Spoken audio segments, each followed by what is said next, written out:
There are several reasons I do these videos, and sometimes it's just a matter of teaching someone a technique like budgeting or explaining a difficult concept. But in a lot of cases, I'm trying to do, for lack of a better expression, myth busting, because like any industry, there's plenty of myths, and this industry is no exception. And there's there's some doozies out there. One myth that I see a lot, I think we can blame television and the movies for this one. But a prevalent myth is this idea of shedding assets, or trying to make yourself look poor on the fly. And this is where a guy like me comes into play, because I've often said, and I may have said this in another video, but I've often said my job is to keep people from shooting themselves in the foot and then reloading. Debt is really misunderstood, and it's not just misunderstood by, shall we say, laymen. Professionals in general don't seem to really have a clue, and I'm including lawyers and financial advisors. And to a degree, it's not their fault. It's not their area of expertise.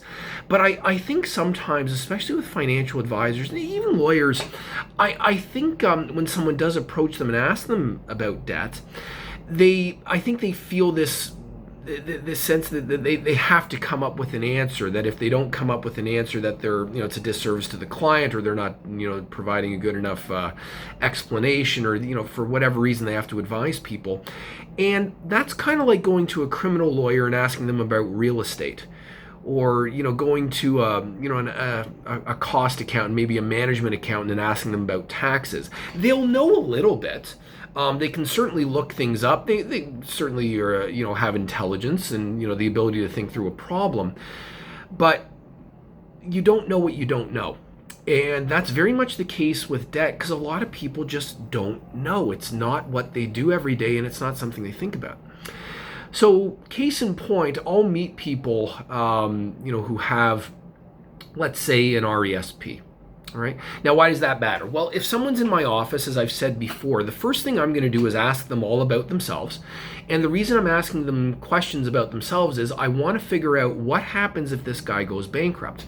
Now, keep in mind, in a bankruptcy, there's two overriding questions. What do you earn and what do you own? In this case, an RESP is something you own, and an RESP is something that can make you look rather large.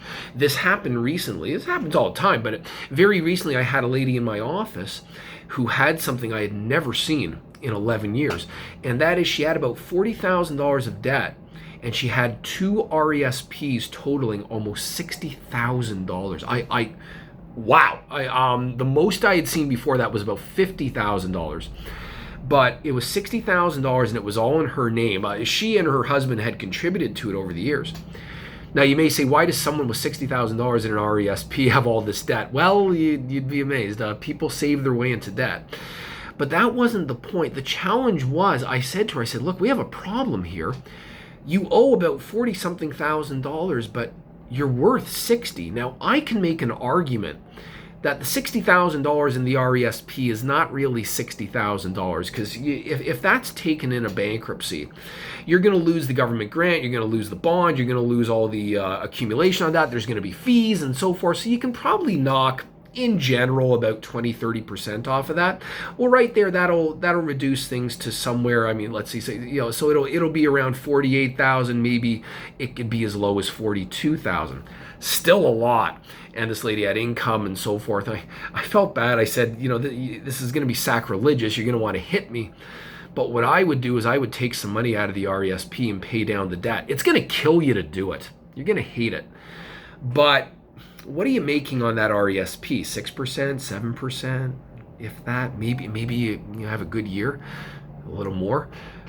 The debt, they're making 19% and up on you. So you may as well use some of that to pay things down. If not pay it all off, then at least make things more manageable.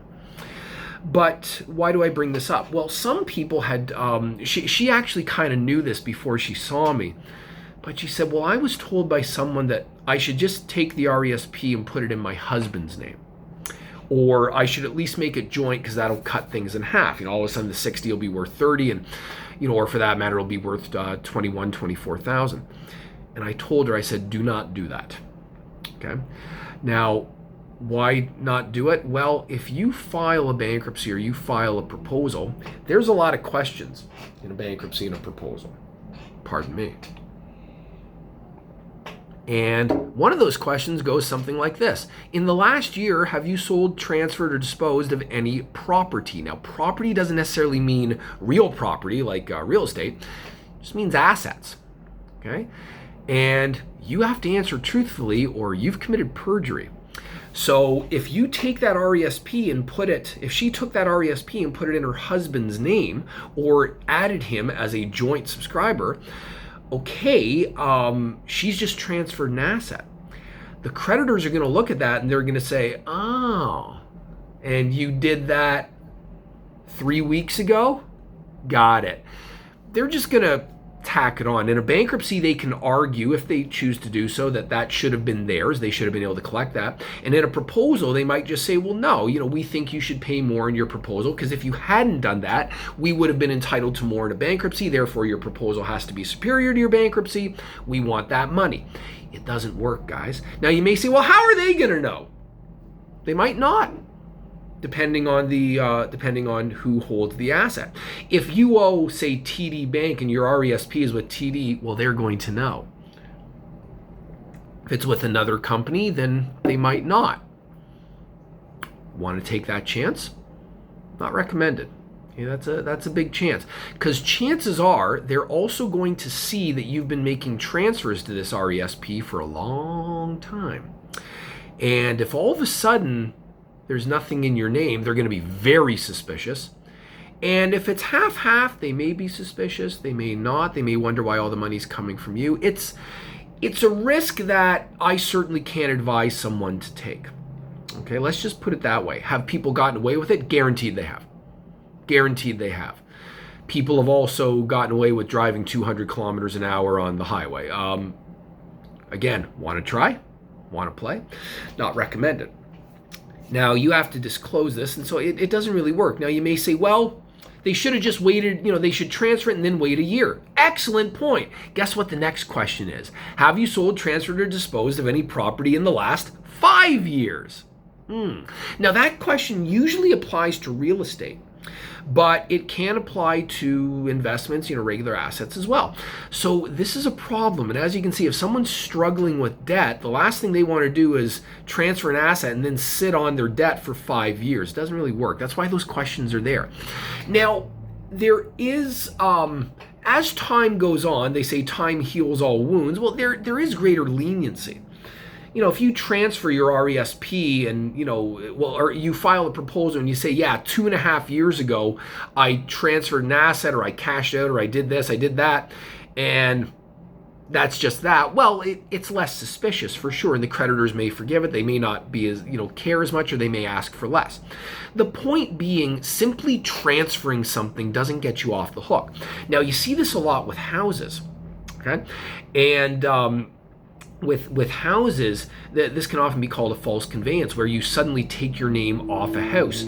I had a client years ago who, about a month before I met her, her family literally gave her the boot and said, you're messing everything up, we want to refinance, you're not on title anymore. And again, you have to disclose it. In this case, properties are public records. The creditors can check this. And unfortunately, her major creditor was CRA. CRA came back and said, look, we want more money, or we're not only going after you, we're going after the family that still owns the house.